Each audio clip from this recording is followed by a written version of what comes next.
Blow to Kenyans as Supreme Court rules that the Finance Act 2023 is constitutional, overturning rulings by the lower courts that termed the act as unconstitutional.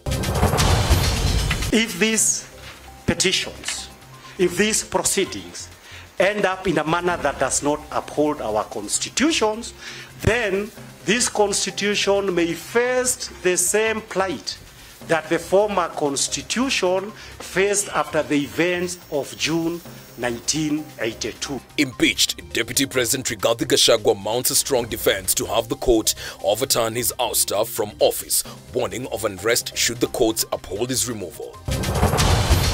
We cannot allow femicide to become a normalized part of a society. Enough is enough. We want to make sure that this actually does stop.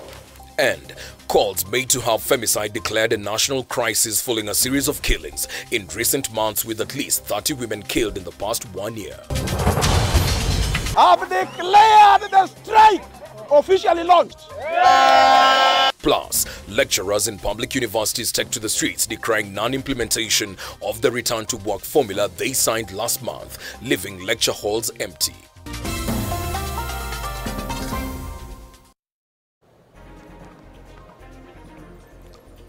Well, good evening to you. K24 Evening Edition begins right now. I'm Alan Owino.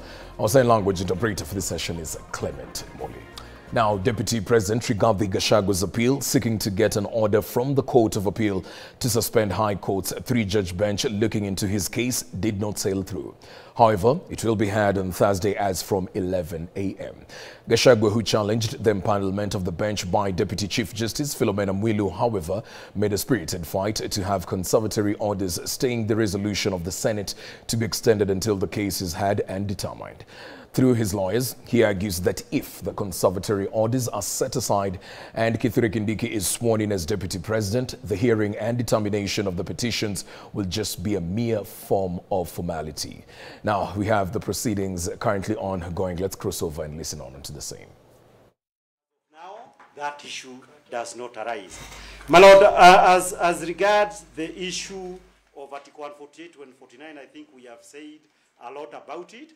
Except, my Lord, when it is alleged that public participation under Article 149 is not required, my Lord, the issue is this. The Constitution is clear that from Article 10, it says whenever you are interpreting or applying the law, the values and principles in Article 10, which includes public participation, shall apply. What that means, if Parliament is carrying out a constitutional duty and Article 10 applies, unless it is excused by anybody, which I don't think it is possible, then prima facie, one cannot argue that public participation is not required. My Lord, the same argument would also follow under Article 118.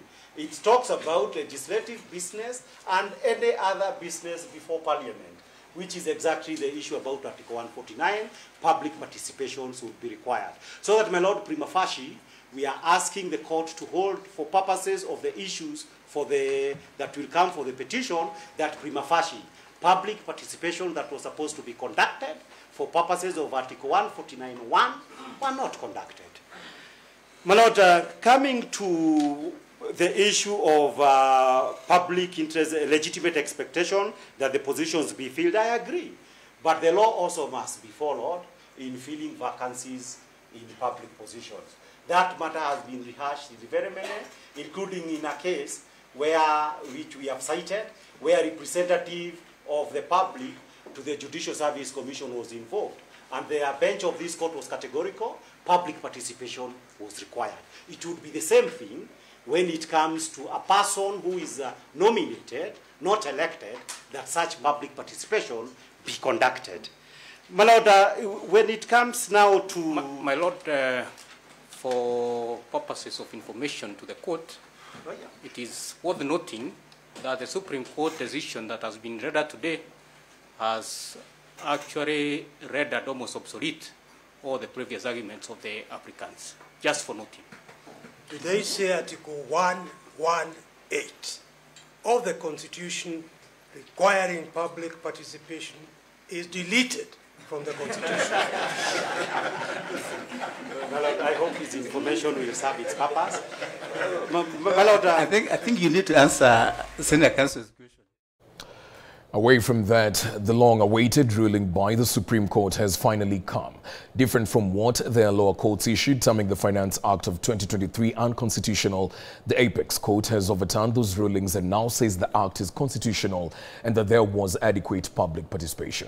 As Brian Amwai now reports, the court, however, upheld that certain sections of the act, including amendments to the Kenya Roads Act and the Unclaimed Financial Assets Act, are indeed unconstitutional. A ruling by the highest court of the land has dealt Kenyans a blow as the punitive taxes in the Finance Act of 2023 will continue to bite. However, the Kenya Kwanza government can now breathe a sigh of relief as their appetite for taxes seem to have been validated. The ruling comes at a time when the conversation on the Finance Act 2023 continues to take center stage after the 2024 one was impunged following the Gen Z protests in the country in the month of June and July. This case, originally filed by multiple petitioners in the High Court, questioned both the legislative process behind the Act and its constitutional compliance. Critics argue that the Act lacked sufficient public input, violated the Constitution by bypassing the Senate, and contained provisions extending beyond the scope of a money bill. Initially, the High Court and Court of Appeal found several sections of the Act unconstitutional, specifically those involving amendments to the Kenya Roads Act and the Unclaimed Financial Assets Act. However, the Supreme Court upheld only some of these findings, while allowing the other sections of the Act to stand. It maintained that while Parliament does not need to offer a detailed explanation for every public submission it accepts or rejects, it should still put forth efforts to make the legislative process inclusive. The Supreme Court also tackled the controversial affordable housing levy, ruling the matter as moot and leaving its validity open to further debate. With this ruling, the Finance Act 2023 remains partially intact, allowing the government to continue collecting some taxes and levies at the detriment of the Kenyan population. Brian Amwai, K24, Nairobi. Lecturers in public universities have resumed their nationwide strike following a disagreement between the university's academic staff union and the government over the implementation of the return to work formula they signed on the 26th of September. They are now blaming vice chancellors for derailing the implementation of the 2021-2025 collective bargaining agreement. Their grievances include failure to increase their salaries from 7 to 10%, failure to remit third-party deductions, and lack of alliances and comprehensive medical covers. Harry Chime reports.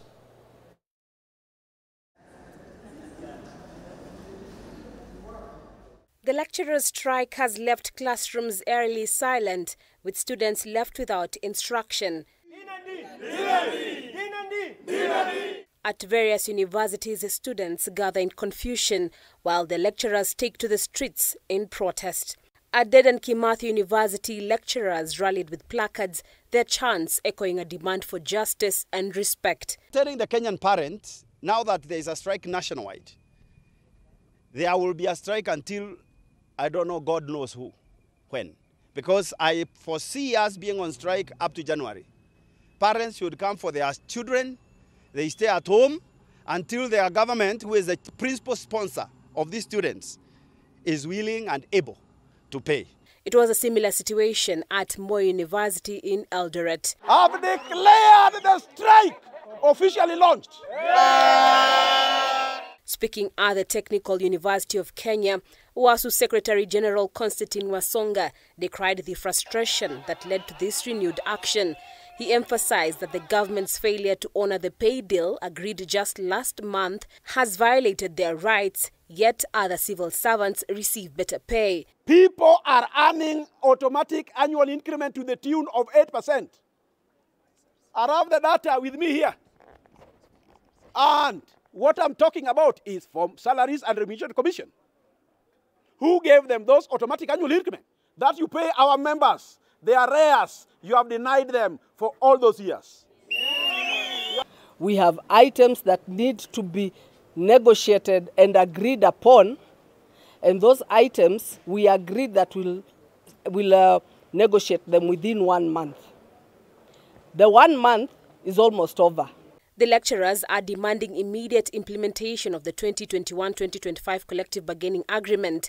They have pointed fingers at vice-chancellors, accusing them of obstructing the necessary reforms. And they came up with a figure, in fact, 3 scenarios, which we did not agree. 4.3 billion, 5 billion, and 8.6 billion.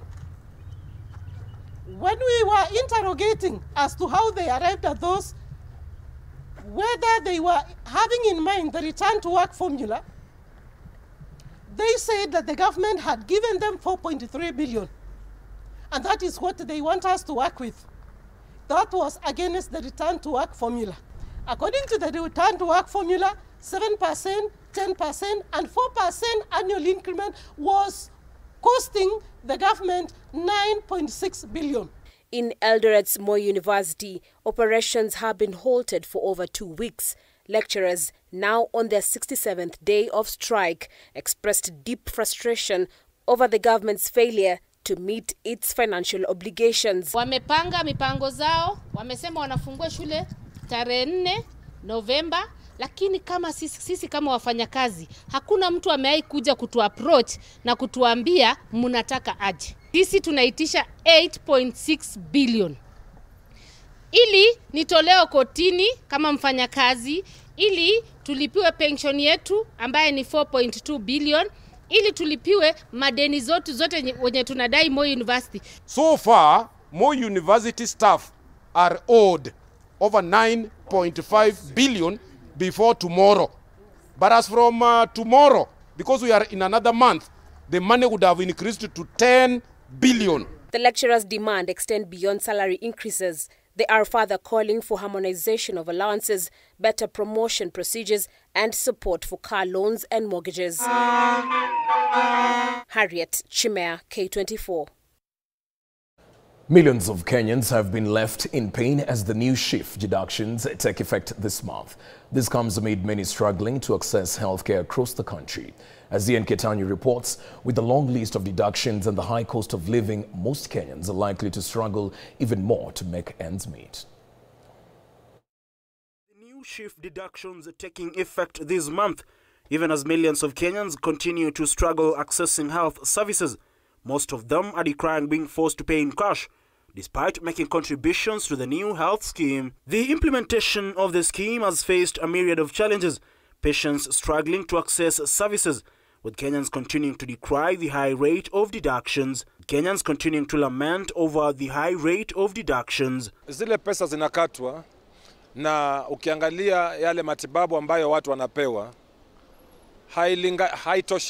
haitoshaneki. Na hicho kiwango kinafaa kikatwe kiwe chini zaidi, ambacho hata mtu wa chini akaweza kujimudu kuilipia, kwa sababu wanakata pesa nyingi na matibabu ambayo wanapeana pia hakuna. Under the new scheme, Kenyans earning 20,000 will now contribute 550 shillings, down from 750. Their counterparts earning 50,000 will now pay 175 more compared to NHIF rates, with those earning 100,000 parting with 1,050 more. Those earning $500,000 will part with 12,000 more, with those in the 1 million bracket parting with 25,500 more than the NHIF rates. Despite the deductions, Kenyans continue to decry paying for services in cash, despite making contributions to the scheme. Unapata the contributions that people are making haiwasaidii, because at the moment haijaroliwa out vizuri ieleweke kwa hospitali. So doctors are insisting for cash at the moment, of which ningependa they could go back and use the NHIF yenye wamekuwa kitumia over time before this system SHA iko sawa kabisa. President William Ruto on Sunday, while admitting challenges faced in the SHA implementation, defended the rollout of the new health scheme. Transitioning from what it was to the new model. And in every transition, there will be challenges. Those challenges we are managing. Last week, tulitoa pesa ya kusaidia hospitals and dispensaries across Kenya. Next week, tutaendelea na kutoa pesa ingine until we ensure that the transition is complete. Na hata wakati walipoanza kufanya deductions, wanafanya deductions na matibabu watu hawapewi.